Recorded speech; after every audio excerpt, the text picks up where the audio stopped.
Bihar BJP अध्यक्ष संजय जायसवाल ने पटना में पत्रकारों से बातचीत में कहा कि कैबिनेट विस्तार में पहली बार 27 पिछड़ों को भारत सरकार में हिस्सेदारी मिली है। बीजेपी ने निर्णय लिया है कि जिन राज्यों से नए कैबिनेट मंत्री बने हैं वहां जन आशीर्वाद यात्रा निकाली जाए। बिहार में 19 अगस्त से जन आशीर्वाद यात्रा की शुरुआत गया से होगी। इस यात्रा में प्रदेश अध्यक्ष के नाते वे भी शिरकत करेंगे। इसके अलावा दोनों डिप्टी सीएम भी कार्यक्रम में शामिल होंगे। प्रदेश अध्यक्ष ने बताया कि दूसरे दिन जन आशीर्वाद यात्रा कैमूर और सासाराम में होगी। यह यात्रा 20 जिलों से होकर निकलेगी। इस दौरान केंद्रीय मंत्री आर.के. सिंह सभी जिला मुख्यालय पर प्रबुद्ध लोगों को संबोधित करेंगे। इसके साथ ही वैक्सीनेशन सेंटर और अनाज वितरण सेंटर का ऊर्जा संबंधित योजनाओं का निरीक्षण भी करेंगे। इस प्रेस वार्ता में भारतीय जनता पार्टी के बिहार प्रदेश के प्रवक्ता अखिलेश जी, विवेकानंद पासवान जी, भारतीय जनता पार्टी ने जो जन आशीर्वाद यात्रा निकालने का निर्णय लिया है उसके प्रदेश के संयोजक, प्रदेश उपाध्यक्ष और विधान पार्षद प्रमोद चंद्रवंशी जी, मुख्यालय प्रभारी सुरेश रुंगटा जी, यहाँ उपस्थित इस आशीर्वाद यात्रा के सह संयोजक रूप नारायण मेहता जी और सभी प्रेस के बंधुओं, विगत 8 जुलाई को एनडीए सरकार का एक एक्सपेंशन हुआ और भारत के इतिहास में पहली बार 27 पिछड़ों को भारत सरकार में भागीदारी मिली है। पहली बार 12 अनुसूचित जाति के मंत्री और 8 अनुसूचित जनजाति के मंत्रियों को हिस्सेदारी मिली है। पार्टी ने यह निर्णय लिया कि जनता के आशीर्वाद से आज मोदी जी का दूसरा कार्यकाल चल रहा है और यह दूसरा मेजर एक्सपेंशन प्रधानमंत्री जी के तहत इस भारत सरकार के एनडीए के मंत्रिमंडल का हुआ है और उसके लिए भारतीय जनता पार्टी अपने प्रदेशों में जहां नए मंत्री बने हैं उनकी 3 दिवसीय यात्रा करेगी। 17, 18, 19 को यह यात्रा राज्य मंत्रियों के द्वारा होगा और 19, 20, 21 को यह यात्रा कैबिनेट मंत्रियों के द्वारा होगा।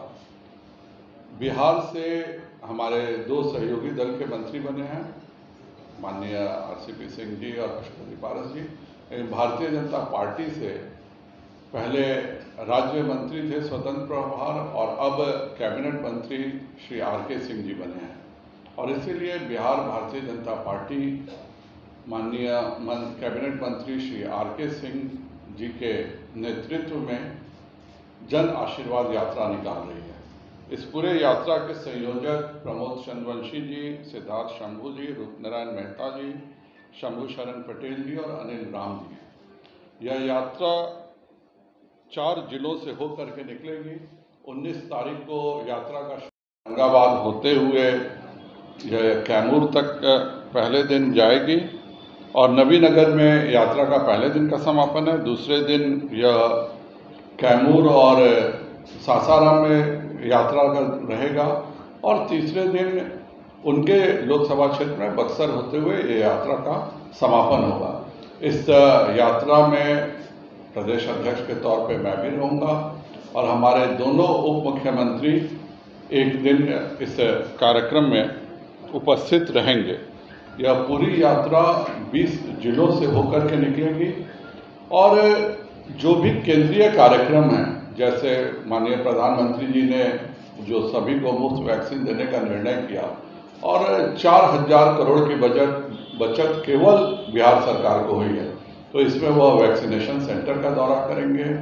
इसमें वह जो प्रधानमंत्री जी के द्वारा मुफ्त अनाज योजना चल रही है उस जन वितरण प्रणाली के किसी केंद्र का दौरा करेंगे। इसके बीजेपी ने जातिगत जनगणना को लेकर के लालू प्रसाद यादव को घेरा है। भाजपा प्रदेश अध्यक्ष ने राजद सुप्रीमो से पूछा है कि जब खुद व पत्नी राबड़ी देवी बिहार के सीएम पद पर थे तब क्यों नहीं बिहार में जातिगत जनगणना कराई गई। बीजेपी अध्यक्ष ने जातिगत जनगणना पर लालू प्रसाद यादव के ट्वीट के बाद कहा कि वे घटिया मानसिकता के शिकार रहे हैं। वर्ष जो स्वयं मुख्यमंत्री रहा हो और उसने क्यों नहीं करा, इसका जवाब उनको अवश्य देना चाहिए और वह सदैव से घटियापन की मानसिकता के ही शिकार व्यक्ति रहे।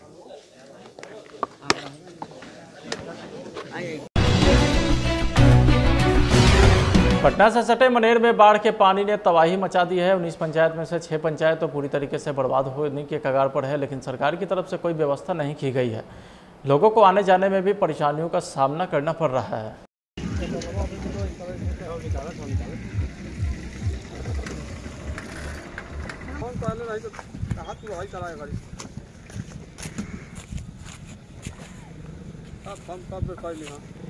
क्या है यहाँ पर समस्या क्या है? हम लोग बिहार का बसिना है। हम लोग पंचायत में इतना खराब स्थिति हो गया कि हम लोग को आने जाने की व्यवस्था अभी नाव भी नहीं मिल पाया। इसलिए हम लोग मुखिया 6 मुखिया मिलकर नाव की व्यवस्था कर रहे हैं। जनता से रूबरू हो रहे हैं और हम लोग को खेती का सब साधन खत्म हो चुका। हम सरकार से चाहेंगे कि कुछ राहत मिले गरीबों को जो फसल क्षति हुआ है उसको। सरकार की तरफ से कोई मदद मिली है? अभी तक कोई ऐसा व्यवस्था नहीं है। अभी हम लोग अपनी तरफ से व्यवस्था कर रहे हैं, मुखिया लोग। कितने लोग उधर फंसे हुए हैं? करीब 50 लाख आदमी इधर है दियारा में, 100 पंचायत मिला के। इतना हम लोग फंसे हुए हैं। अभी तक कोई व्यवस्था नहीं है, ना कोई पूछने वाला अभी तक है। नाम क्या हुआ? भूपेंद्र कुमार सिंह। क्या स्थिति है यहाँ पर? स्थिति ठीक नहीं है। हमारा मनेर प्रखंड में 19 पंचायत है। 19 पंचायत में 6 पंचायत दियारा इलाका है। 6 पंचायत में मोटा मोटी 4 पंचायत में अभी पानी हर बधार में घर में मोटा मोटी ढूक गया। 2 पंचायत का बधार में भी ढूक गया है। अब 4 पंचायत में यानी 10-12 गांव हुआ। 10-12 गांव के फसल जो है कुछ भी नहीं बचा, सब बर्बाद हो गया। धान, मक्या और सब्जी जितना था सब फसल के ऊपर से पानी चल रहा है। अब हम लोग ये सोच रहे हैं कि अब जानवर लेकर के मनेर की ओर पलायन करें। गांव में भी पानी तकरीबन घुस ही गया है। कुछ ऐसा घर है कि बचा हुआ है, जो नया बस्ती बनाए हैं लोग, वो सब बस्ती में पानी घुस गया। जैसे कि महबीर टोला हुआ, 76, दुधैला, हल्दी छपरा, बदल टोला, नया टोला, पुराना टोला, इस्लामगंज, ये सभी गांवों में पानी घुस गया है। नाम क्या? नाम अशोक कुमार मुखिया, 74 पश्चिम। जज उत्तम आनंद मौत मामले में सीबीआई ने ऑटो चालक और उसके सहयोगी को 7 अगस्त को 5 दिनों के रिमांड पर लिया था, जिसकी अवधि पूरी हो चुकी है। सीबीआई ने उन दोनों आरोपित राहुल वर्मा एवं लखन वर्मा को सीबीआई की विशेष अदालत में पेश किया है। न्यायाधीश उत्तम आनंद संदिग्ध मौत मामले में गिरफ्तार दोनों आरोपी के झूठ और सच का पता लगाने के लिए सीबीआई नार्को टेस्ट कराने की तैयारी भी कर रही है। इसके अलावा आरोपित का brain mapping test, light detector test, electronic oscillation signature profiling जैसे अन्य टेस्ट कराने की भी सीबीआई की योजना है।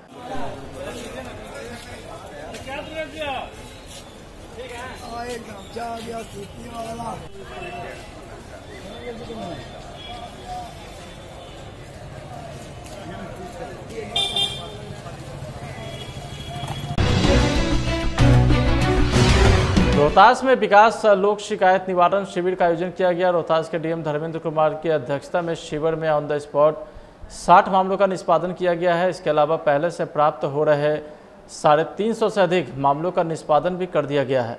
डीएम धर्मेंद्र कुमार ने बताया कि जन समस्या को सुलझाने के प्रति जिला प्रशासन संकल्पित है और लोगों की जो भी समस्या है उसे नियत समय के अंदर दूर करने की कोशिश भी की जा रही है। आप राजेंद्र गुप्ता सर का आवेदन करें। लोका के वरीय प्रभारी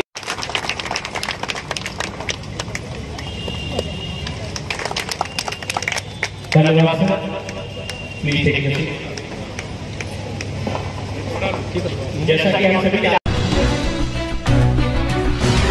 नवादा जिले के रजौरी पुलिस देर शाम हत्या मामले में एक आरोपित को पकड़ने गए थानाध्यक्ष दरबारी चौधरी अपराधी के चंगुल में फंस गए। ग्रामीणों ने थानाध्यक्ष को बंधक बना लिया। सूचना मिलने के बाद एसडीएफ के नेतृत्व में एसटीएफ समेत भारी मात्रा में पुलिस अधिकारी जवान बाड़ा गांव पहुंचकर थानाध्यक्ष सहित दूसरे पुलिसकर्मी को छुड़ाने की कोशिश में जुट गए, जिसमें देर रात को कामयाबी मिली और थानाध्यक्ष को छुड़ाया गया। सूत्रों से मिली जानकारी के मुताबिक जब थानाध्यक्ष दरबारी चौधरी पुलिस बल के साथ आरोपित की तलाश में छापेमारी करने बाड़ा गांव पहुंचे थे, लेकिन गांव वालों ने पुलिस को चोर चोर कहकर हल्ला करना शुरू कर दिया, जिसके बाद थानाध्यक्ष को उन लोगों ने अपने चंगुल में ले लिया।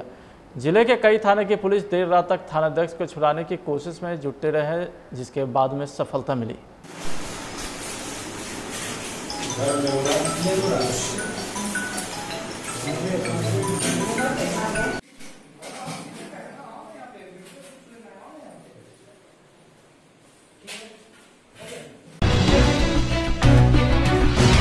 पटना नगर निगम के सफाई कर्मचारी अनिश्चितकालीन हड़ताल पर है। नगर निगम के चतुर्थ वर्गीय कर्मचारी के हड़ताल के कारण शहर की साफ सफाई व्यवस्था पूरी तरीके से ठप हो गई है। घरों से भी कचरा उठाने का काम ठप पड़ गया है। आलम यह है कि 3 दिन के हड़ताल में राजधानी पटना की सड़कों पर लगभग 21 टन कचरा जमा हो गया। आधी सड़क पर कूड़ा कचरा होने के कारण लोगों का चलना मुश्किल हो गया है। शहर की सब्जी मंडी की हालत भी बेहद खराब है।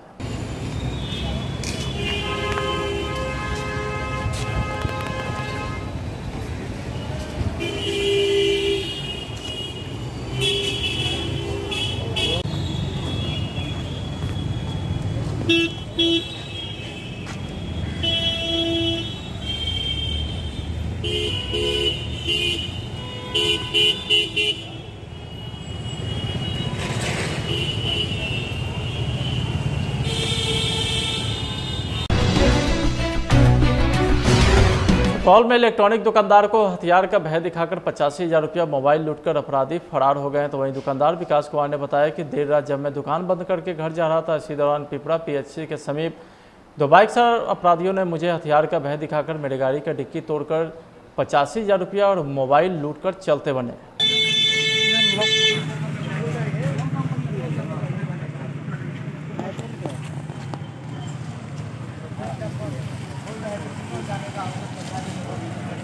रात में हम 10 बजे लगभग में दुकान बंद करके घर जा रहे थे। हम और मेरा बेटा साथ में था। दौरान में घर जा रहे थे तो रास्ते में हॉस्पिटल के पास पहले से 2 बाइक पे 4 आदमी वहाँ पे खड़ा था। जैसे मेरी गाड़ी वहाँ पहुँची, वो लोग तुरंत आया मेरे पास और हम गाड़ी मेरा बैलेंस गड़बड़ा, मैं गिर गया।